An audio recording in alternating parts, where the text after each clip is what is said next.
and from three-point range, as well as 91% from the free throw line. You are looking at a list of players to achieve a 50-40-90 season. Because 50-50-90 is too absurd. We don't have a list for that. So, Zach, are you buying or selling? We'll set the bar at 50-40-90 for Paul George.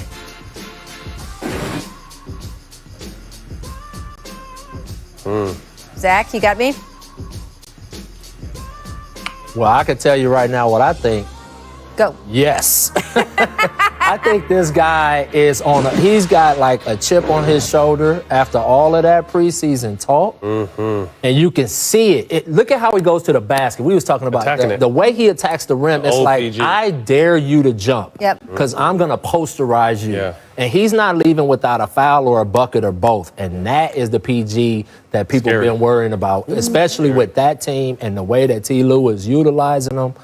I really think he can stay on track to hit that landmark. Yeah, I think if anything, maybe to 45, but I think it'll be higher than 40. And he's on a mission. He came on the podcast earlier this season. He looked in the camera and said what he was going to do. But to be honest, the only way to kind of forget everything is to do this in the playoffs. That's all it's about. And I believe he will. You know, he really was big on the last year before. He didn't get a chance to have any kind of training camp workouts because he's coming off two bad shoulders. So this year he got a full for what it could be, time to work out. And he's definitely, coming back for names this year. I love his attitude this year. I love that it started with taking accountability because I think people needed to hear that from him. And he needed to do that for himself. He's a high character guy. He needed to do that. And then to go out and say, I know I got to prove it to people. Watch me do it. I love it. All right, we don't have Zach Lowe right now, but we do have Zach LaVine scoring 5th in the league in scoring 27.5 points per game. Only Brad Beal, KD, Steph Curry, and Dame are averaging more. So, Coach Fizz, do you buy or sell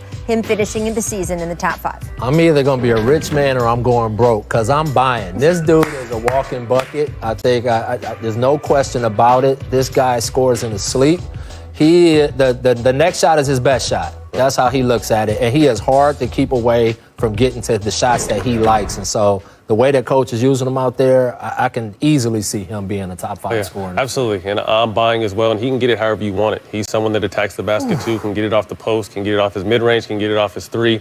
And like Bradley Beal, he's someone at the trade deadline that could be a big piece that helps one team get over the hump.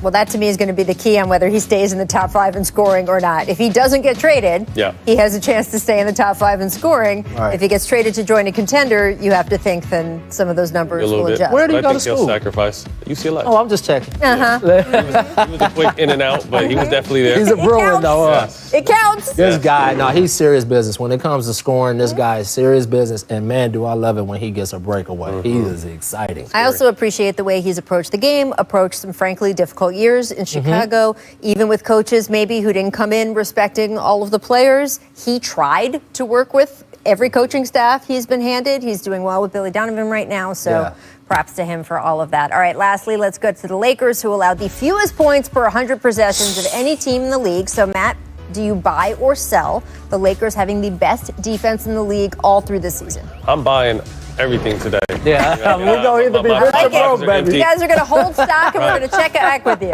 And the one thing about the Lakers is they're an older team, so it's not so much about that one-on-one lockdown defender they have. They have great team defense, and Fizz will tell you that's very important to have placement, rotation, talking, everyone playing as hard as they possibly can, and that's what makes you a number one team defensively. So I'm definitely buying this. He said it as well as you can say it. This team's connected. They got veteran guys that you're not going to trick ever. And the thing that stands out to me the most about them is their role players really get after you. They know their role. Like they pick you up. They climb up in you. They're getting deflections. They really communicate. You're talking about Bron, who never shuts up. Marc Gasol, one of the great. He's a defensive player of the year. Right? You got Montrezl Harrell back there who can bark. And so AD, these guys are connected, and I think that they want to be the best team in the league. The only thing that's going to stop them is if they keep blowing teams out and they don't play in the fourth quarter. That's it. Because otherwise, I think they're definitely going to be, if not one, right up there at the top. So I'm buying. They'll be top 5 regardless, but I think 1 is where they can stay just depending on the course of the season. It's a long season, so their goal is to stay healthy and be ready for the playoffs. So that means sitting people or blowouts, whatever it may be. They may slide a little bit. They make you take the ball out of the net. Number 2 in second chance points, 8th in points in the paint. They break every time when they get the ball, so they always set their defense. So that's what makes them miserable to play against. And to me, this is where, of course, approach and talent meet. And look, the Lakers, when they got together as a team at the beginning of last year during training camp, we looked at their individual defensive numbers, and even LeBron. I mean, it was not great going into last We got some season, clips of him right? shortcutting, don't Right? give me. And so there were questions about how they could defend, especially perimeter defense, and those were fair considering what those guys had done going into that season. Now, they, of course, had AD coming in. That's a huge different presence inside, but they committed to team defense in a way we frankly hadn't seen most of those guys do in previous seasons.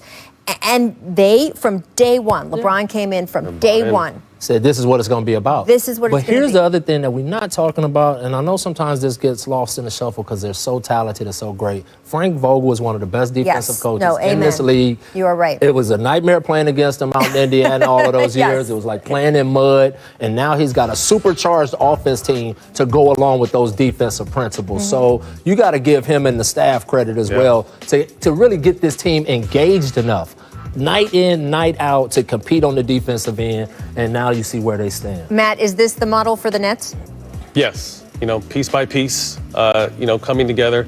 And I want to add on to what you said, because Vogel took a lot of heat coming in. Everyone, this is Jason Kidd's team, or this is LeBron's team, this is that, and Vogel Vogel just sat back.